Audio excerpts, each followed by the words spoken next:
Warahmatullahi Assalamualaikum warahmatullahi wabarakatuh. wabarakatuh. Jelas Ibu. Oke, jelas.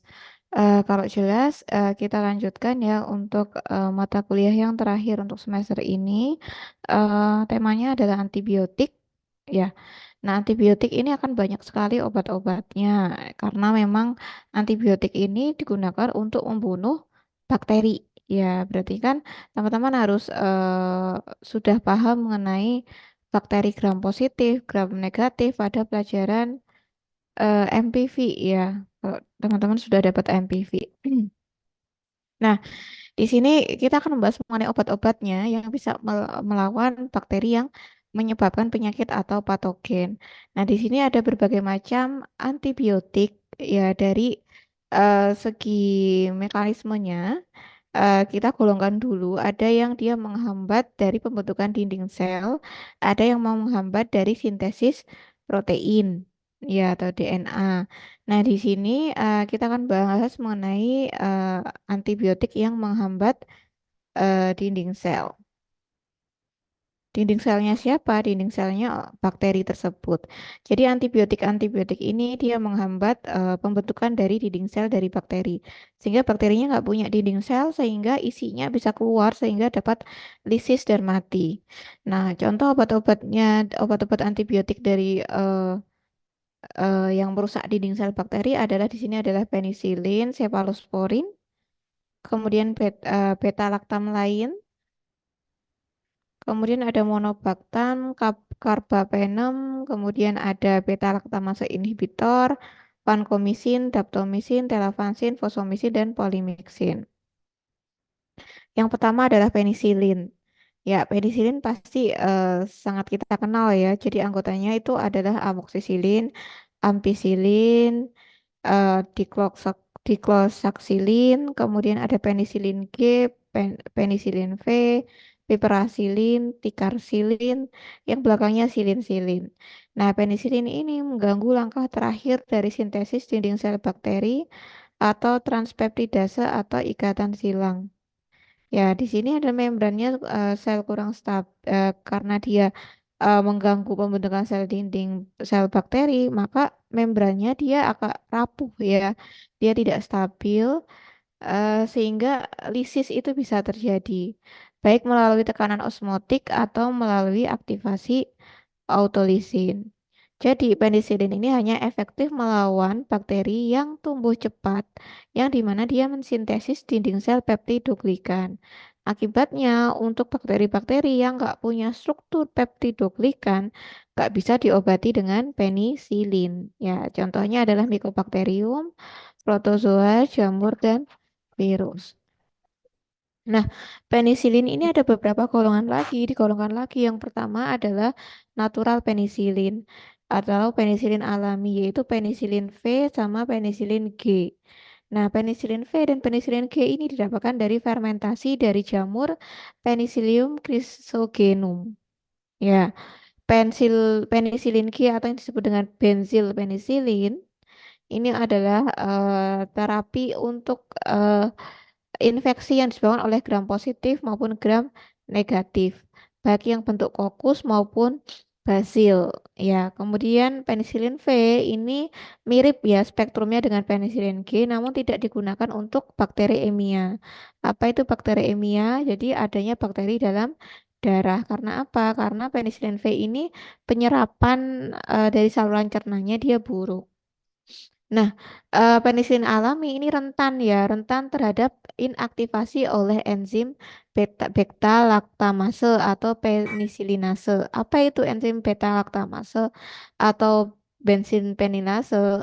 Jadi, bakteri itu juga bisa mempertahankan hidup ya. Jadi, setelah diberi antibiotik penisilin, akhirnya bakteri itu bisa improve. Ya, improve dengan mengeluarkan apa? Mengeluarkan enzim penilinase. Ya, jadi bakteri-bakteri yang resisten itu bisa mengeluarkan enzim beta laktamase untuk merusak si penisilin. Sehingga aktivitas penisilin ini tidak tercapai atau gagal. Kemudian penisilin dengan spektrum yang lebih luas. Nah, ini yang disebut dengan semi-sintetik penisilin yaitu amoxicillin dan ampicillin. Nah, ini punya spektrum bakteri yang mirip dengan penisilin G, tapi lebih efektif dalam melawan gram negatif basil. Ya, basil itu bakteri yang bentuknya adalah batang. Nah, ampicillin dengan atau tambahan gentamisin adalah obat pilihan untuk gram positif basil, Listeria monocytogen, dan spesies Enterococcus yang rentan terhadap penisilin. Nah, agen-agen ini, penisilin ini banyak digunakan untuk infeksi pernafasan, ya, atau juga untuk profilaksis pada pasien cabut gigi, ya, jadi prosedur gigi. Nah, masalahnya karena penggunaan amoksisilin dan penisilin ini banyak terjadi, ya, dan digunakan secara tidak bebas dan tidak sesuai dengan aturan, maka resistensi terhadap antibiotik ini sering menjadi masalah klinis utama. Karena apa tadi? Bakteri yang resisten tadi menghasilkan apa? Menghasilkan enzim penisilinase yang dimediasi oleh plasmid. Ya, jadi akhirnya kalau dimediasi oleh plasmid dia bisa berkembang biak menghasilkan turunan-turunan bakteri yang resisten terhadap penisilin. Akhirnya dibentuklah yang formulasi dengan penghambat beta laktamase. Jadi ada sekarang amoksisilin yang dikombin dengan asam flavulonat atau ampicillin yang dikombin dengan sulbactam. Untuk apa? Nah, sulbactam sama flavulonat ini melindungi amoksisilin dan ampicillin dari hidrolisis dari enzim penisilinase tadi, sehingga dapat bisa memperluas spektrum antimikrobanya. Kemudian ada yang disebut dengan penisilin antistapilococcus. Ya, dari namanya antistapilococcus sebenarnya dia bisa melawan dari enzim Staphylococcus aureus. Ya, jadi contohnya adalah metilsilin, nafsilin, dan oksasilin, dikloxasilin. Nah, ini adalah penisilin yang resisten eh terhadap beta laktamase. Jadi penisilin-penisilin ini dia tahan ya, tahan terhadap enzim yang dikeluarkan oleh bakteri tadi, yaitu enzim beta laktamase. Nah, penisilin yang resisten terhadap enzim beta laktamase tadi memiliki aktivitas minimal atau bahkan tidak sama sekali dalam melawan gram negatif. Ini kekurangannya. Dia tidak bisa melawan infeksi gram negatif. Kemudian dia untuk apa? Nah, untuk dibatasi untuk bakteri-bakteri yang menghasilkan enzim penilisinase, termasuk Staphylococcus aureus yang sensitif terhadap metilsilin atau MSSA. Nah, saat ini ada yang namanya MRSA. Apa itu MRSA? MRSA itu adalah metilsilin resistant Staphylococcus aureus. Jadi sudah berkembang ya sekarang. Staphylococcus aureus sudah resisten terhadap metisilin. Nah, ini merupakan sebagai sumber infeksi komunitas dan infeksi di rumah sakit yang serius ya. Sehingga diobati dengan golongan penisilin itu sudah tidak mempan lagi dan resisten sebagian besar untuk antibiotik beta laktam yang tersedia. Jadi kalau sudah MRSA, nah ini untuk antibiotik beta laktam itu sudah tidak bisa menangani. Kemudian ada yang disebut dengan penisilin antipseudomonal. Jadi contohnya adalah piperacillin dan tikarsilin. Ya, piperacillin atau tikarsilin. Nah, ini adalah penisilin antipseudomonal karena aktivitasnya apa? Mencegah, membunuh atau mengatasi dari infeksi yang disebabkan oleh Pseudomonas aeruginosa. Ya, ini tersedia hanya intravena. Nah, obat ini efektif melawan banyak bacil gram negatif, tetapi tidak efektif melawan Klebsiella karena mengandung penisilinase. Jadi karena Klebsiella ini mengandung pelinase, jadi tidak aktif, tidak bisa eh, dibunuh oleh piperacillin atau tikarsilin.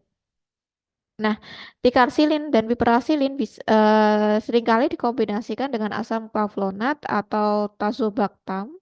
Ya, karena untuk mencegah aktivitas dari tadi enzim perinase yang diproduksi oleh bakteri, sehingga bisa memperluas spektrum antimikroba dari antibiotik ini hingga mencakup organisme bakteri yang menghasilkan enzim penisilinase.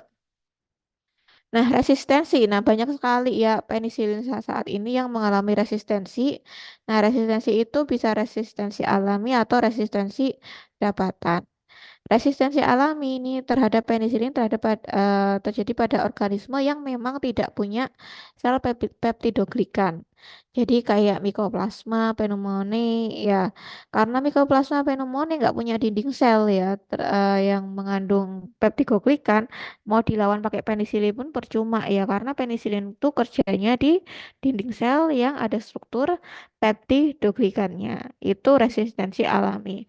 Kalau resistensi dapatan itu resistensi yang didapat terhadap penisilin oleh enzim beta-lamase tadi, ya, yang dimediasi oleh plasmid. Nah, karena dia dimediasi oleh plasmid, maka dia berkembang biak atau perpanjangan strain, ya, ya sehingga nanti penyebarannya nanti cukup luas ya. Jadi berkembang gitu, membelah diri, terus meluas gitu penyebarannya sehingga akhirnya pasien yang tidak terkena jarang menggunakan antibiotik penisilin pun bisa kemungkinan terinfeksi oleh bakteri yang resisten terhadap penisilin. Karena apa?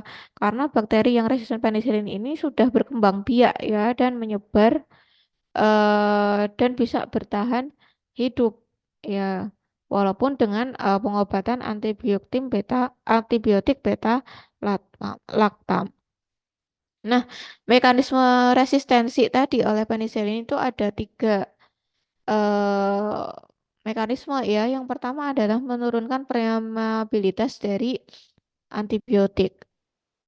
Si bakteri tadi punya yang namanya pompa efflux. Ya, efflux itu memompa keluar antibiotik yang masuk. Misalnya pada bakteri Klebsiella pneumoniae. Jadi pada Klebsiella pneumoniae punya yang namanya pompa efflux. Pompa efflux itu ketika antibiotik masuk ke dalam sel dipompa keluar sama si pompa tersebut. Sehingga terjadilah penurunan penetrasi antibiotik melalui membran sel luar ya sehingga bakteri itu dicegah untuk bisa masuk ke dalam sel bakteri antibiotik tadi dicegah untuk masuk ke dalam sel bakteri tadi. Kemudian selain pompa efflux juga menghasilkan yang namanya enzim beta laktamase. Nah, enzim ini menghidrolisis si antibiotik tadi. Jadi dia memecah ikatan amida siklik pada cincin beta laktam yang sehingga antibiotik itu tadi sudah nggak ampuh lagi atau nggak punya efek membunuh bakteri. Jadi gara-gara si enzim beta laktamase yang dihasilkan oleh bakteri, maka si penisilin tadi akhirnya dipotong ya di struktur amida sikliknya di cincin beta laktamnya sehingga aktivitas bakteri sidalnya nggak ada. Apa itu bakteri sidal? Sidal itu mati ya bakteri itu bakteri. Jadi kemampuan untuk mematikan bakteri. Nah, ini hal inilah yang menjadi penyebab utama resistensi terhadap penisilin dan merupakan masalah yang semakin meningkat. Kemudian mempengaruhi dari protein dari eh, penyusun dari dinding sel bakteri ya. Tadi PBB tadi PBB ya protein PBB tadi dimodifikasi memiliki afinitas yang lebih rendah terhadap antibiotik beta laktam. Jadi si bakteri itu mengcreate ya juga pinter ya bakteri tadi ya. Jadi dia setelah paparan pertama nggak berhasil mati kan. Akhirnya dia memodifikasi yang namanya protein BBB sehingga afinitasnya lebih rendah terhadap antibiotik beta laktam. Sehingga memerlukan konsentrasi obat yang secara klinis tidak bisa dicapai untuk menghambat pertumbuhan bakteri. Jadi setelah eh, misalnya nih nggak mati kan dari dikasih amoksisilin. Akhirnya dia mengcreate protein tersebut di mana dia ketika dipaparkan amoksisilin lagi afinitasnya lebih rendah ya sehingga nggak mempan lagi dalam dosis amoksisilin yang diberikan seperti awal tadi. Nah, ini dapat menjelaskan resistensi MRSA terhadap sebagian besar beta laktam yang tersedia secara komersil seperti amoksisilin, ampicillin. Nah, di sini efek sampingnya ada hipersensitivitas, ada nefritis, kemudian hematologic toxicity, Kemudian diare, kemudian neurotoxicity. Nah, neurotoxicity ini adalah ketika pasien epilepsi sangat beresiko karena kemampuan penisilin menyebabkan penghambatan gabar GABAergic ya. Nah, ini macam-macam dari penisilin. Ya, kalau yang tidak di blok hitam ini adalah apa yang bisa diberikan secara peroral. Terus kemudian amoxicillin clavulanate acid, ampicillin sulbactam. Nah, ini nggak stabil terhadap apa namanya asam lambung sehingga dalam formulasi tabletnya harus di coating gitu. Ada yang harus berupa sediaan intravena. Nah, kemudian penisilin ini juga tidak bisa berpenetrasi ke otak. Ya, oke. Golongan kedua adalah cefalosporin. Eh, Karakteristiknya adalah nama obatnya dari Seva ya. Seva, Sevi, ya, Sevo, Ceftralin dan lain-lain ya. Nah, cefalosporin ini dibagi dalam beberapa generasi ya menurut didasarkan atau menurut pola kerentanan bakteri atau dan resistensi terhadap bektalamase. Jadi menurut spektrumnya ya seberapa besar dia menghambat eh, bakteri kan ada yang spektrum luas, ada yang spektrum sempit. Nah, generasi pertama contohnya adalah cefazolin, cefadroxil. Nah, ini cefalosporin generasi pertama ini bertindak sebagai pengganti penisilin G, kemudian resisten terhadap Staphylococcus pyogenes ya yang mencakup MSSA, juga memiliki aktivitas melawan Proteus mirabilis E. coli dan Klebsiella pneumoniae. Jadi eh, hanya beberapa bakteri ya, baik gram positif maupun gram negatif. Kemudian baik dalam gram positif kokus maupun gram negatif Rhodes. Kemudian generasi kedua. Nah, generasi kedua ini menunjukkan aktivitas yang lebih besar terhadap tiga organisme gram negatif tambahan. Jadi ada tiga organisme gram negatif tambahan yaitu Haemophilus influenza, Enterobacter aerogenes, dan beberapa Neisseria spesies. Nah, jadi ini lebih luas lagi ya, lebih luas lagi cakupannya daripada dari generasi pertama. Contoh generasi kedua ini adalah cefuroxim, kemudian cefodoxim, kemudian cefaklor, kemudian cefotetan, dan lain-lain. Kemudian generasi ketiga. Nah, generasi tiga ini cakupannya juga lebih luas ya, atau disebut dengan spektrum luas. Kalau tadi spektrumnya sedang, kalau yang pertama itu spektrumnya sempit ya.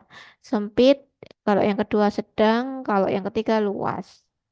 Ya, contohnya adalah cefotaxim, ceftriaxone, cefoperazone, ceftazidime. Dan yang oralnya adalah cefixim. Nah, meskipun obat ini kurang ampuh dibandingkan cefalosporin generasi pertama terhadap SSA, namun cefalosporin generasi ketiga mempunyai aktivitas yang lebih baik terhadap basil gram negatif, termasuk tadi Serratia marcescens tadi.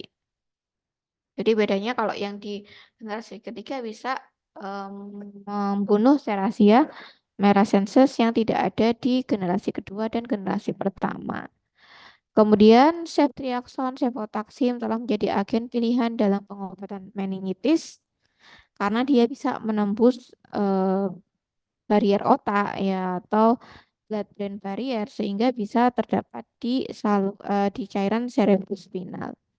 Kemudian ceftazidime ini punya aktivitas melawan Pseudomonas aeruginosa, namun lama-lama resistensinya meningkat ya. Nah, ini lama-lama resisten terhadap ceftazidime.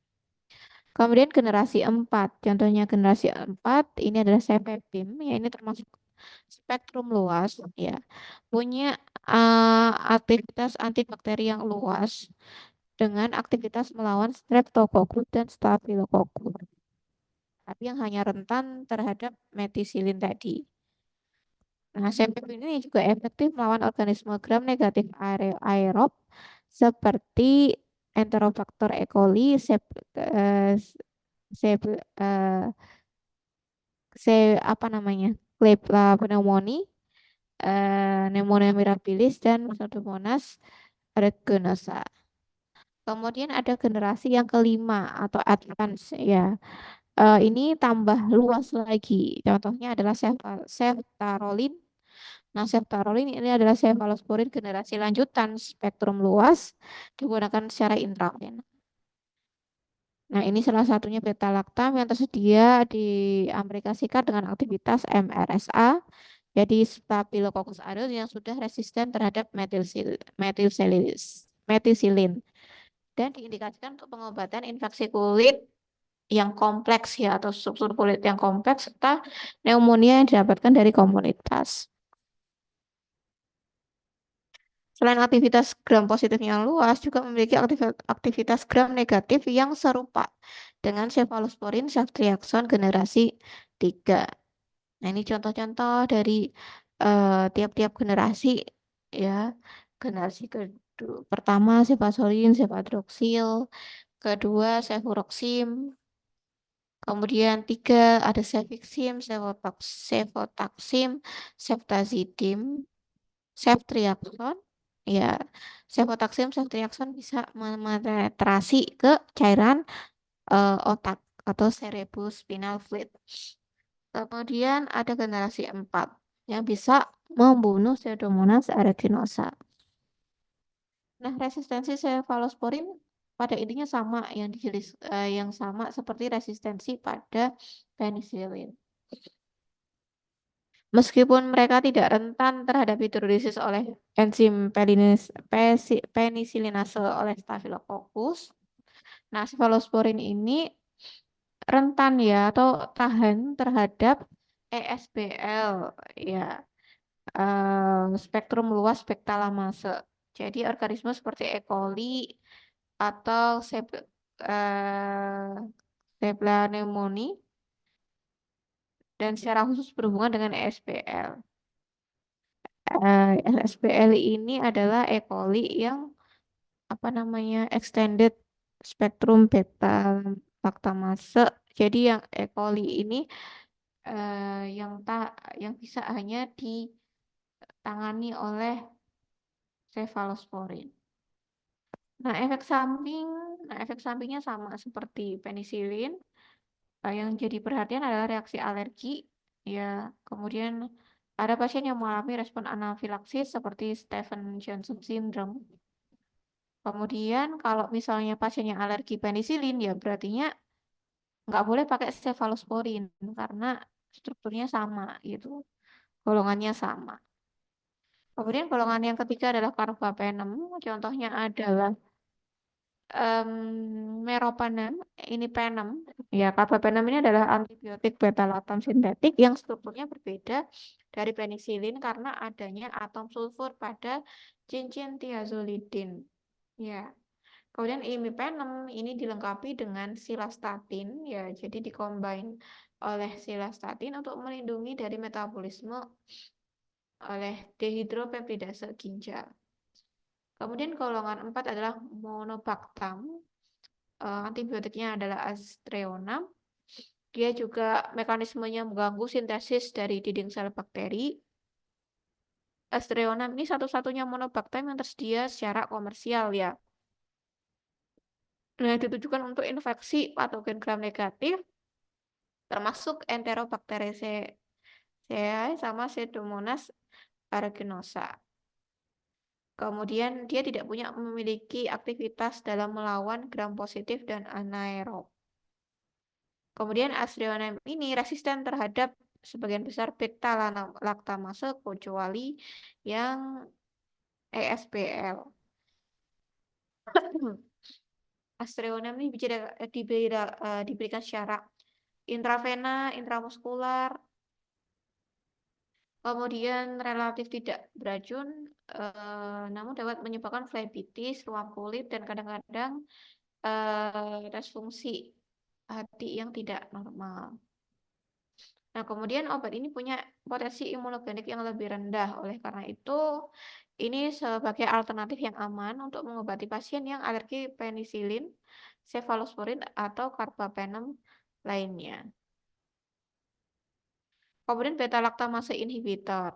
Nah, beta laktamase inhibitor ini adalah em, apa namanya? Jadi suatu pelengkap ya. Jadi perisainya si antibiotik lain. Misalnya asam flavulonat ini biasanya digandengkan dengan amoksisilin atau tikarsilin. Kemudian sulbactam ini digandengkan dengan ampicillin. Tazobactam digandengkan dengan piperacillin. Untuk apa? Ya, untuk melindungi si antibiotik ini dari serangan enzim penisilinase atau bektalamase yang bisa menghancurkan si antibiotik ini. Jadi kalau dilihat dari grafik ya, di sini ada waktu, kemudian ini adalah jumlah bakteri ya, jumlah bakteri yang hidup ya. Nah, ini kalau dibandingkan dengan amoksisilin plus asam flavulonat, kemudian amoksisilin aja yang merah, kemudian asam flavulonat aja, sedangkan yang hitam ini adalah tidak diberikan antibiotik. Maka pada waktu tertentu ya, jika ditarik garis ini, maka yang bisa menurunkan jumlah bakteri hidup alias bisa mematikan jumlah bakteri hidup adalah amoksisilin yang dikombin dengan asam flavulonat. Berbeda dengan kalau diberikan amoksisilin aja atau asam flavulonat aja atau bahkan dari uh, yang tidak diberi antibiotik, maka sel hidup bakterinya masih banyak. Jadi kalau dibandingkan dengan amoksisilin tunggal dan asam flavulonat tunggal, maka amoksisilin plus asam flavulonat ini aktivitas membentuk bakterinya lebih besar. Nah, jadi enzim beta laktamase ini bisa menghancurkan aktivitas dari antibiotik beta laktam. Kemudian akhirnya dikombin dengan combine dengan tadi asam flavulonat, sulbactam, dan tazobactam. Inilah tadi yang melindungi antibiotik dari aktivitas pemecahan cincin beta laktam oleh enzim beta laktamase. Ya. Gimana kalau misalnya asam flavulonat tok yang diberikan? Ya tadi karena dia tidak memiliki aktivitas antibakteri yang signifikan ya. Jadi percuma kalau dikasih asam flavulonat tok. Ya, tidak bisa membunuh bakteri, dia hanya bisa melindungi dari enzim beta laktamase. Nah, karena enzim flavonat hampir tidak memiliki aktivitas antibakteri. Oleh karena itu, inhibitor beta-laktamase ini diformulasi dalam kombinasi antibiotik yang memang dia sensitif atau rentan terhadap enzim beta-laktamase. Kemudian golongan yang berikutnya adalah vancomycin. Ya, vancomycin ini adalah glikopeptida trisiklik ya, untuk pengobatan yang sudah resisten terhadap metilsilin atau yang disebut dengan MRSA. Metisilin resisten Staphylococcus aureus yang dimana jika terkena infeksi MRSA ini bisa mengancam jiwa. Kemudian ada yang Staphylococcus epidermis, metisilin resisten Staphylococcus epidermis juga dia resisten terhadap metilsilin. Ini bisa diberikan vancomycin. Nah, vancomycin ini bisa juga digunakan untuk antibiotik yang digunakan pada pasien dengan pembedahan jantung prostetik. Kemudian vancomycin ini sediaannya intravena karena diberikan secara oral ini tidak bisa diserap oleh tubuh, jadi pengobatannya hanya lokalan saja. Kemudian fosfomycin. Fosfomycin ini turunan sintesis bakterisida dari asam fosfonat yang menghambat, cara kerjanya sama, ya, yang menghambat sintesis dinding sel dengan menghambat enzim UDP N-asetil glukosamin enopirofil transferase yang mengkatalisis langkah pertama dalam sintesis peptid duplikat. Nah, karena strukturnya unik, mekanisme kerjanya unik, resistensi silang dengan gen antimikroba lain tidak mungkin terjadi. Nah, ini diindikasikan untuk infeksi saluran kemih yang disebabkan oleh E. coli atau E. faecalis. Fosfomycin ini diserap setelah pemberian secara peroral, kemudian didistribusikan ke ginjal dan kandung kemih dan prostat. Efek sampingnya diare, vaginitis, nausea, kemudian headache. Kemudian polimiksin. Nah, polimiksin adalah polipeptida kation yang berikatan dengan fosfolipid pada membran sel bakteri gram negatif. Nah, kayak seperti bertindak sebagai deterjen ya, mengganggu integritas dari membran sel sehingga si membran selnya itu bocor. Akhirnya selnya mati. Nah, polimiksin ini secara klinis penting untuk membunuh bakteri yaitu se apa pneumonia, kemudian Pseudomonas aeruginosa, kemudian Acinetobacter species dan Enterobacter species. Ada dua ya bentuk dari polimiksin, yaitu polimiksin B dan polimiksin E. Polimiksin E itu disebut dengan colistin. Nah, penggunaan obat-obat ini telah dibatasi sejak lama karena apa? Peningkatan resiko toksisitas terhadap ginjal sama saraf ya. Jadi misalnya bicaranya nggak jelas dan kelemahan otot bila digunakan secara sistemik, ya, sistemik itu intravena atau peroral. Nah, colistin ini hanya tersedia sebagai obat prodrug yang diberikan secara intravena atau dihirup melalui nebulizer. Kemudian polimiksin B ini tersedia dalam parenteral, tetes mata, tetes telinga, atau salep ya, atau sediaan topikal.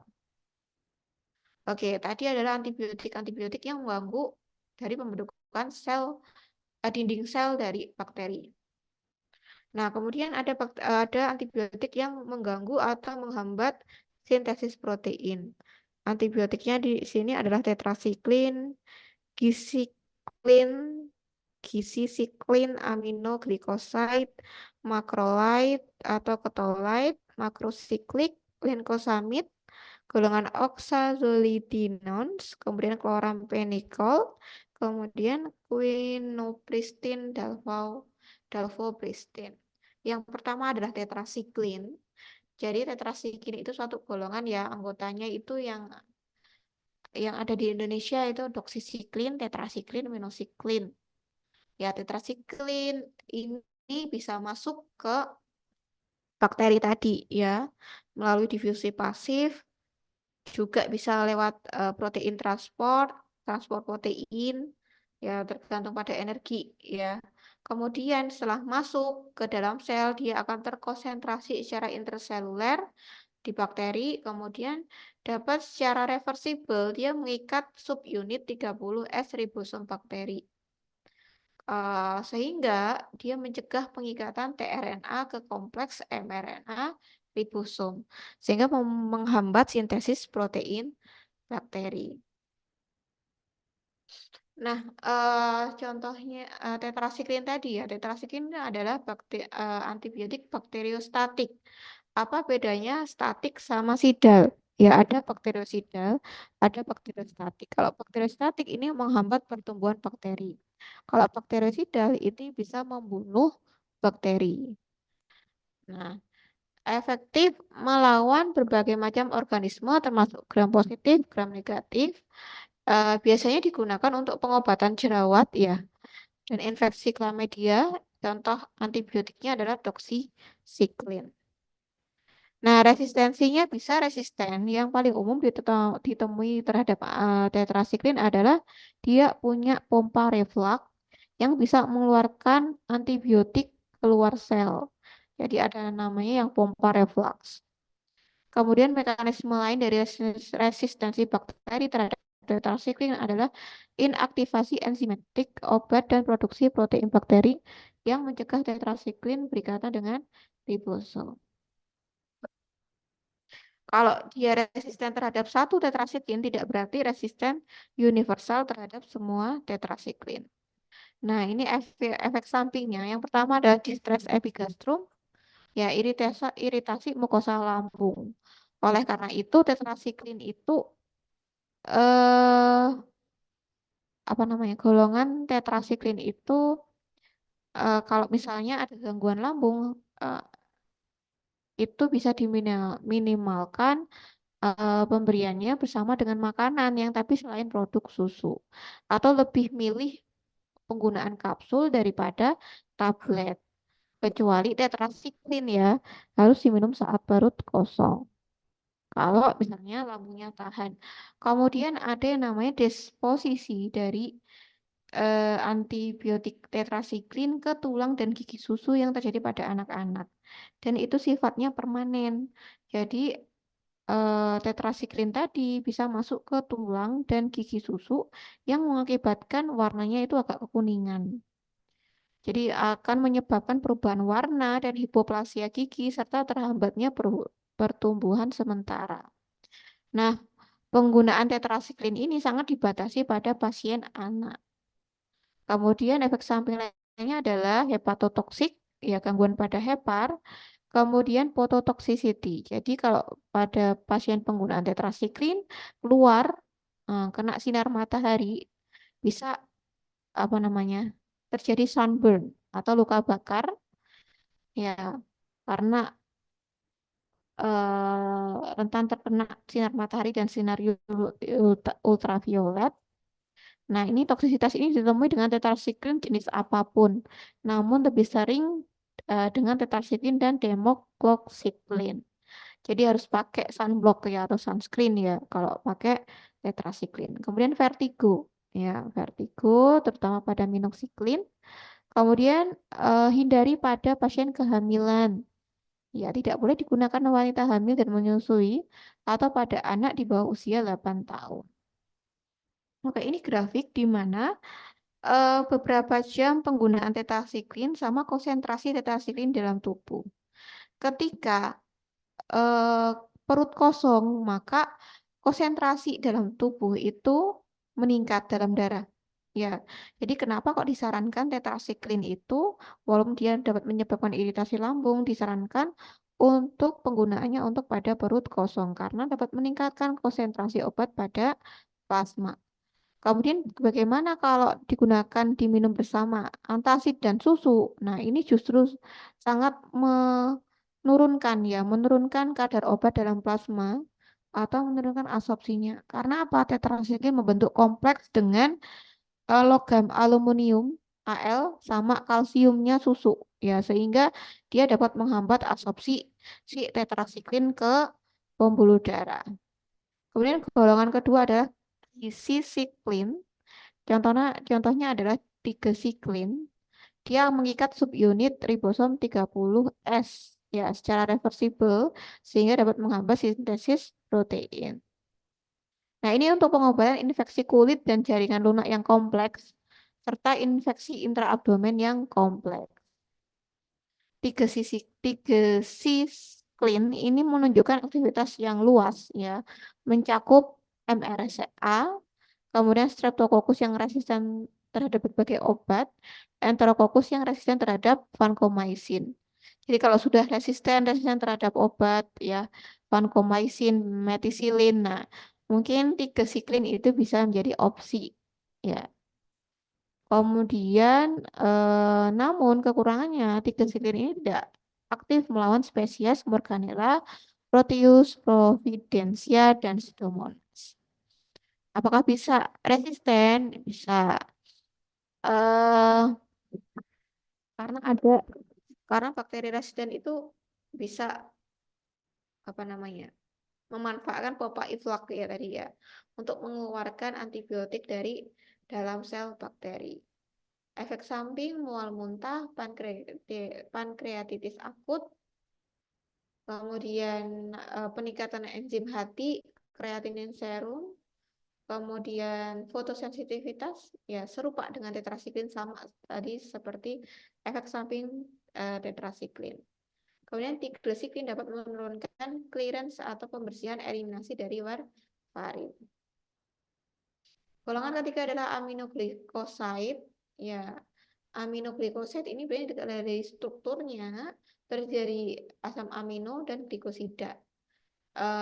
Antibiotiknya yaitu amikasin, gentamisin, neomisin, streptomisin, dan tobramycin. Nah, ini biasanya digunakan untuk pengobatan infeksi serius akibat gram negatif basil aerobik. Namun kegunaan klinisnya itu jarang digunakan atau dibatasi karena toksisitas yang serius. Aminoglikosida yang berasal dari Streptomyces spesies punya akhiran micin pakai Y. Kalau mikrospora mycin ya. Kalau mikrospora SP dihasilkan oleh jamur mikrospora maka diakhiri oleh micin. Ya, ini beda ya, micin, cin, mycin. Nah, mycin ini dihasilkan oleh jamur Streptomyces spesies. Mekanismenya gimana? Mekanismenya dia masuk lewat saluran pori-pori, membran luar bakteri, kemudian melintasi membran sitoplasma, kemudian masuk ke dalam sel. Dia mengikat subunit ribosom 30S, di mana mereka akan mengganggu perakitan ribosom fungsional dan mengakibatkan subunit 30S dari ribosom yang telah selesai salah membaca kode genetik. Kalau sudah mengacaukan kode genetik, maka bisa membunuh dari bakteri tersebut. Spektrum dari aminoglikosida itu gram negatif aerobik, termasuk basil yang resisten terhadap beberapa obat seperti Pseudomonas aeruginosa, Klebsiella pneumoniae, kemudian Enterobacter species. Kemudian seringkali aminoglikosida tadi dikombinkan dengan antibiotik beta-laktam untuk memberi efek sinergis. Ya, terutama pada pengobatan endokarditis. Resistensinya gimana? Bisa mengalami resistensi dikarenakan adanya pompa iflak, penurunan penyerapan, kemudian modifikasi dan inaktivasi melalui sintesis enzim terkait plasmid. Efek sampingnya di sini karena efek sampingnya signifikan ya, yaitu ototoxicity, ya gangguan pendengaran, ya bisa butek ya. Kemudian nefrotoxicity, gangguan pada ginjal. Kemudian neuromuscular paralysis, jadi paralysis. Kemudian reaksi alergi atau ruam. Golongan berikutnya adalah macrolide atau petolide. Ya, ini anggota macrolide ini adalah eritromisin, azitromisin, claritromisin.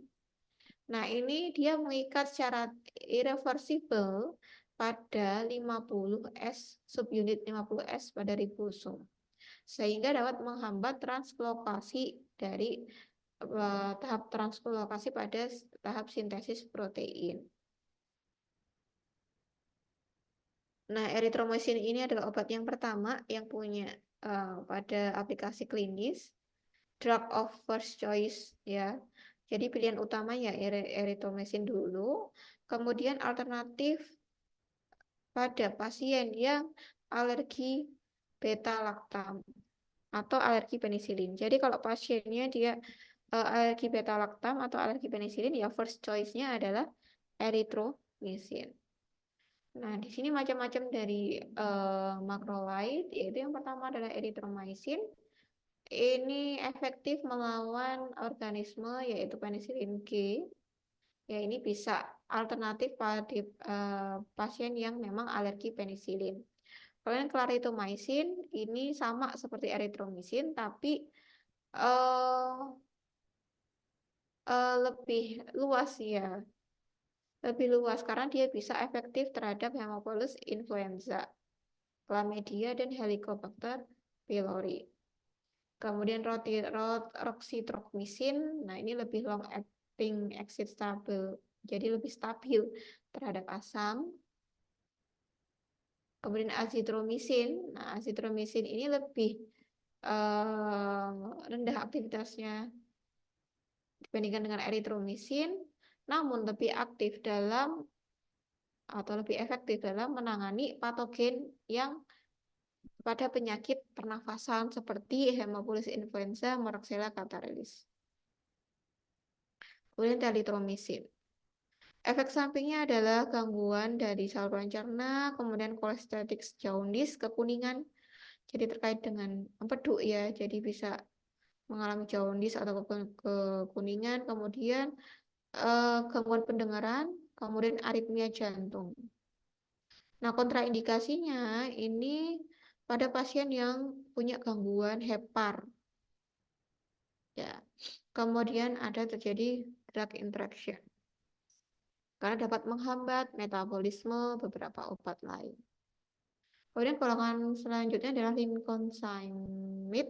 Lincosamid ini adalah obat-obat yang mekanismenya sama seperti eritromisin. Ya, contohnya adalah clindamycin. Nah, clindamycin ini secara utama untuk mengatasi infeksi karena gram positif, yaitu MRSA, Streptococcus, dan ini anaerobik bakteria. Jadi bakteri anaerobik. Bakteri anaerob. Jadi bakteri yang tidak membutuhkan oksigen. Jadi karakteristik dari clindamycin adalah untuk mengatasi bakteri anaerob. Kemudian mekanisme dari resistensi itu sama seperti eritromisin ya.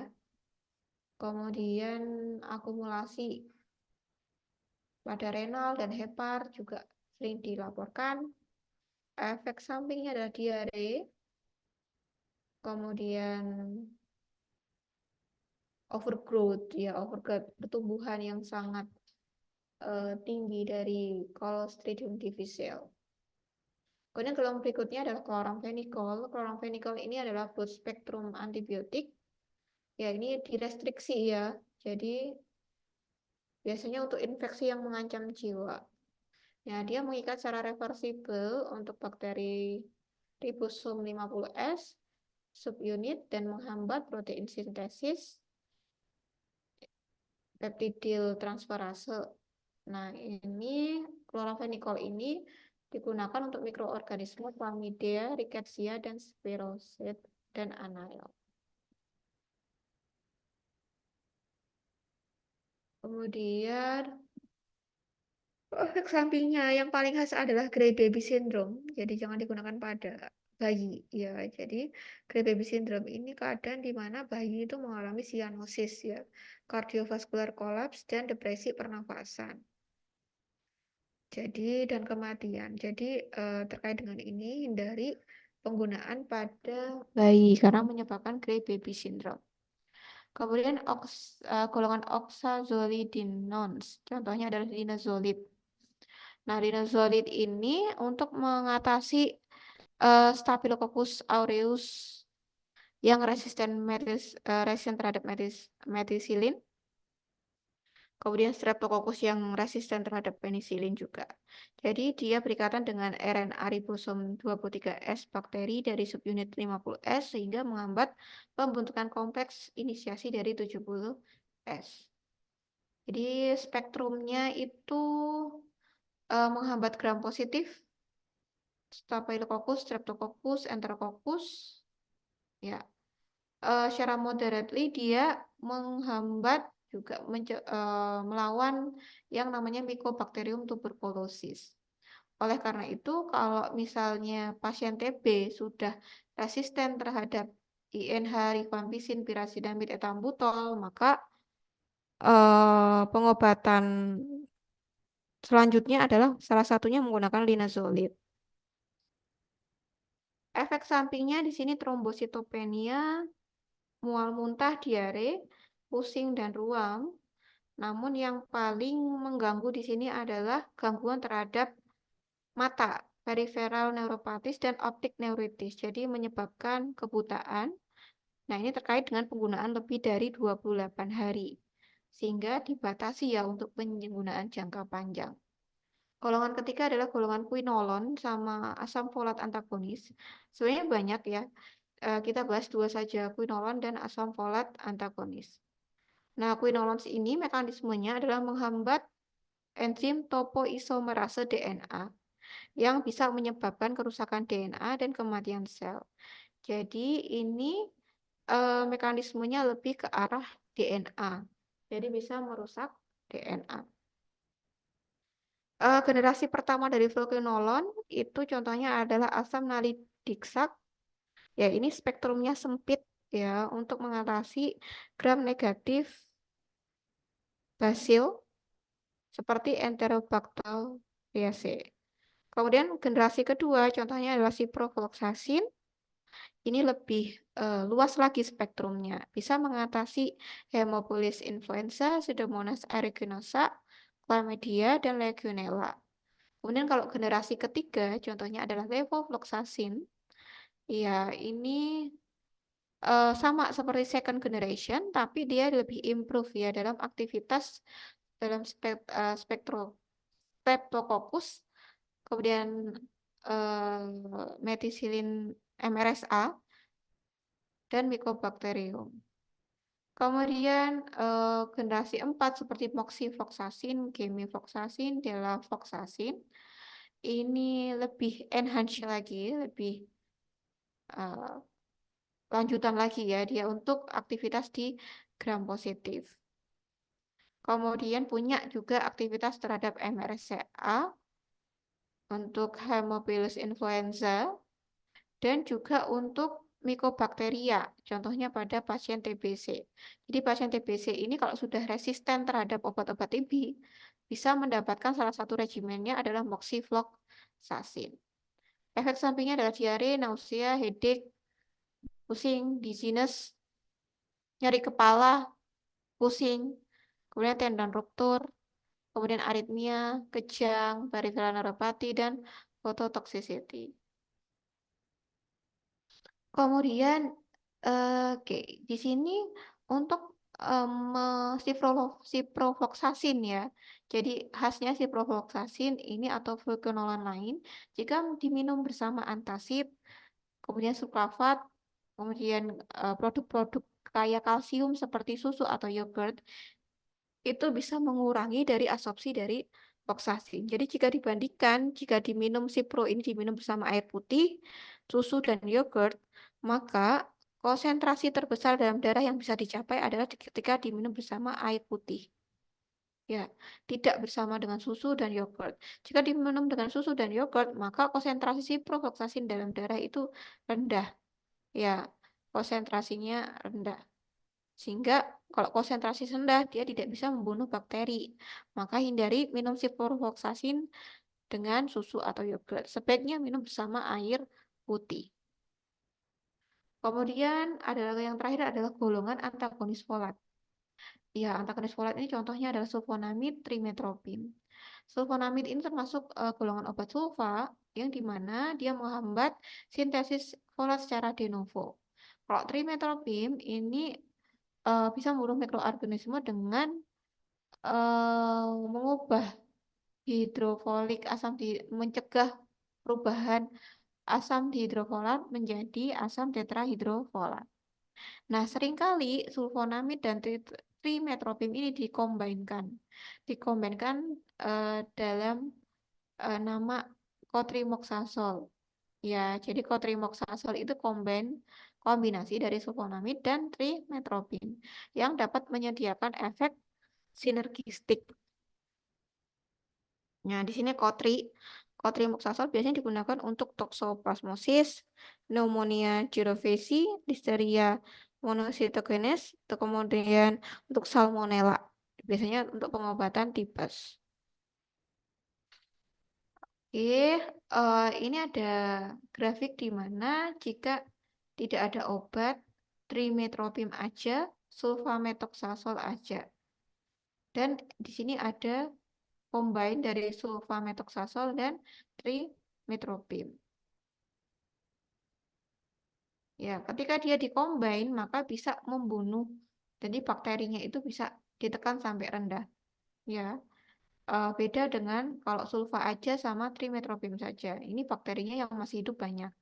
Oleh karena itu, trimetoprim dan sulfamethoxazole itu dikombin menjadi cotrimoxazole sehingga dapat membunuh bakteri dalam jumlah yang rendah, dalam jumlah yang sedikit, tapi dapat mensupresi bakteri yang hidup tadi. Efek sampingnya adalah skin rash, mual muntah, hematologic toxicities, dan naiknya kadar kalium dalam darah. Oke, sudah itu saja untuk antibiotik. Apakah ada yang mau ditanyakan?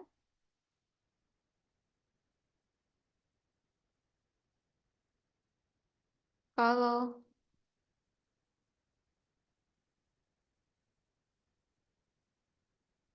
kalau tidak ada, kita post test ya. Baik, Ibu. Waktunya nanti sampai jam ini habis, yaitu 9.40.